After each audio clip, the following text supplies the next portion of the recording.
This vidcast covers referencing and avoiding plagiarism and has been developed for vision science students in the School of Health and Life Sciences at Glasgow Caledonian University. I'm Dr. Leslie Roberts from the school's Learning Development Centre, and I'll talk you through some of the referencing issues that particularly relate to vision science. In this vidcast, we're going to be looking at why you need to reference. I'm also going to help you to be sure of what plagiarism is in its various and interesting forms, and what could happen if you've been found to have plagiarised. We'll be looking at vision science's requirements for referencing and where you can find help with it, and finally, we'll take a look at some of the referencing basics. Let's start by talking about why it's important to reference. There are actually many reasons. Referencing shows your lecturer that you've done some research into the topic. It can also help you to back up your argument and make it stronger. Your lecturers need to know that the work you're talking about is the work of an expert, so they need the reference to verify it. Referencing also helps your reader to follow up on information in your assignment. If you provide accurate references, they can chase up any interesting points. Finally, good, accurate referencing is the way to avoid plagiarism. Plagiarism is taken seriously at GCU, so just before we get on to the specifics, let's make sure we're clear about what plagiarism is. We can start with a definition. GCU's regulations define it as the deliberate and substantial unacknowledged incorporation in a student's work of material derived from the work, published or unpublished, of another. Or as Stella Cottrell puts it, plagiarism is using the work of others without acknowledging your source of information or inspiration.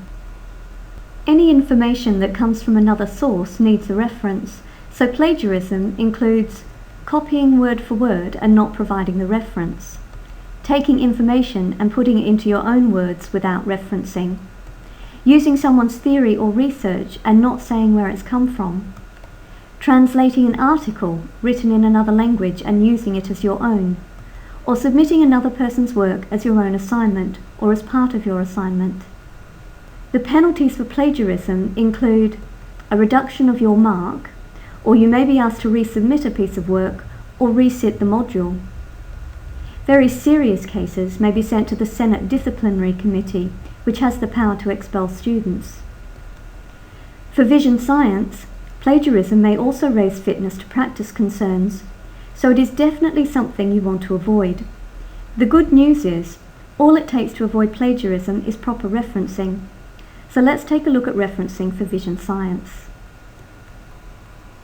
The referencing system your department wants you to use is APA. There are currently a couple of editions in use, the 5th and the 6th. Unless your lecturer has specifically asked for one of them, you can choose which edition you want to use. The reason you're asked to use APA is because many of the vision science journals use this system, so if you go on to write articles as a professional, you'll already know the system. For details of the APA system, take a look at your module handbooks where your lecturers may have included some examples, or you can go to the source and look at the publication manual of the American Psychological Association, which is available from the library or from the bookshop. You can also find online guides designed to help students on some of the university sites. There are sometimes slight variations in the style depending on which guide you look at. The important thing is to be consistent. Stick to the one guide for the one assignment. Don't get stressed out about remembering the format either.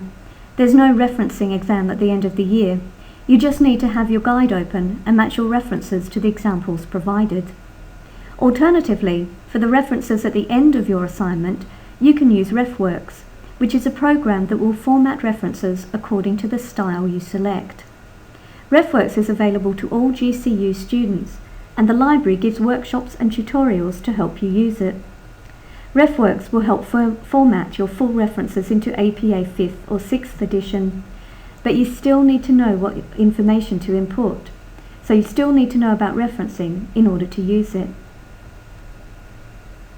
The main thing to remember when referencing is that every piece of information that comes from another source needs to be referenced, and actually, it needs two references.